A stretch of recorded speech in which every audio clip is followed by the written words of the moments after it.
আসসালামু আলাইকুম, আমি শাহাদাত হোসেন বুচ্চু। আমার চ্যানেল ম্যাথমেটিক্স এর পক্ষ থেকে তোমাদের সবাইকে স্বাগতম। প্রিয় নবম দশম শ্রেণীর শিক্ষার্থীরা, আমি আজকে তোমাদের গণিত বইয়ের নবম অধ্যায় ত্রিকোণমিতিক অনুপাত নিয়ে আলোচনা করব। এটা হচ্ছে আমার বেসিক ক্লাস। এখানে বেসিক্যালি প্রথমেই ফার্স্ট অফ অল আমাদের জানতে হবে হোয়াট ইজ ট্রাইগোনোমেট্রি। হ্যাঁ, আবার ট্রাইগোনোমেট্রি কোথায় থেকে এসেছে আমি এই বিষয়ে একটু ডিসকাস করি। ট্রাইগোনোমেট্রি এই শব্দটা তিনটা গ্রিক শব্দ থেকে এসেছে। বেসিক্যালি গ্রিক শব্দ ট্রাই, ট্রাই অর্থ হচ্ছে তিন, আর গণ অর্থ হচ্ছে যে ধার, এবং ম্যাট্রন অর্থ হচ্ছে যে পরিমাপ। ঠিক আছে, তাহলে ট্রাইগোনোমেট্রি অর্থাৎ এই জিনিসটা বোঝাচ্ছে বিষয়বস্তুটা দিয়ে। এখন এটা হচ্ছে বেসিক্যালি আমাদের গণিত বইয়ে যে ডিসকাশনটা হয় সেটা হচ্ছে সমকোণী ত্রিভুজের ক্ষেত্রে। প্রথমে আমাদের জানতে হবে সমকোণী ত্রিভুজ কি। আমরা জানি যেই ত্রিভুজের একটি কোণ সমকোণ তাকে সমকোণী ত্রিভুজ বলা হয়, যেটাকে রাইট অ্যাঙ্গেল ট্রায়াঙ্গেল বলা হয়। একটা ত্রিভুজের যদি একটা কোণ সমকোণ হয়, বাকি দুইটা কোণ অবশ্যই সূক্ষ্মকোণ হবে। বিকজ একটা ত্রিভুজের কয়টা কোণ থাকে? তিনটা কোণ থাকে। হ্যাঁ, আমি যদি এই যে দেখো এভাবে লিখলাম, এই যে এই ত্রিভুজটার নাম দিলাম A B C, are suppose এই কোণটা তোমার সমকোণ। হ্যাঁ, তাহলে এটা হবে কি সমকোণী ত্রিভুজ, যেহেতু এই অ্যাঙ্গেলটা রাইট অ্যাঙ্গেল সমকোণ, সেই সমকোণী ত্রিভুজ। আর বাকি যে দুটো অ্যাঙ্গেল আছে এই দুটো হচ্ছে কি বেসিক্যালি সূক্ষ্মকোণ।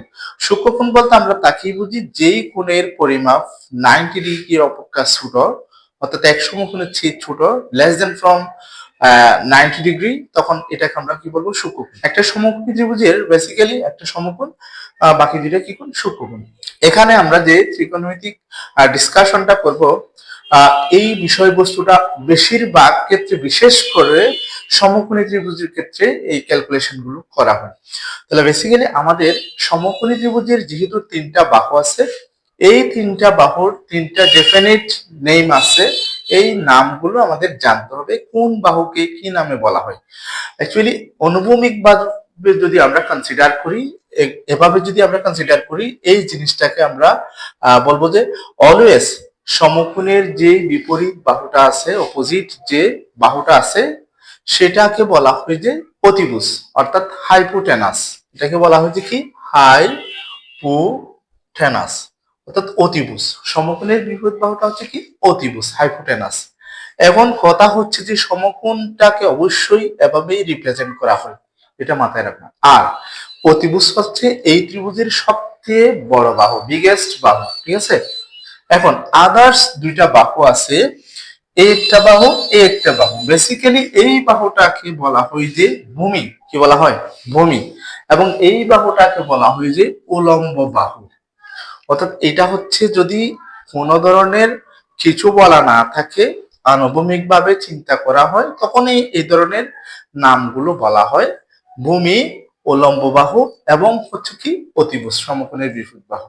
কিন্তু আরেকটা কথা আছে যে যেই কথা এখানে উইদাউট রাইট অ্যাঙ্গেল, সমকোণ ছাড়া যে দুইটা অ্যাঙ্গেল আছে, সেই দুইটা অ্যাঙ্গেলের থেকে যদি কোনো একটা অ্যাঙ্গেলকে ডিফিনিট করে দেয়া হয়, তখন এই বাহুগুলোর কিন্তু নাম চেঞ্জ হয়ে যায়।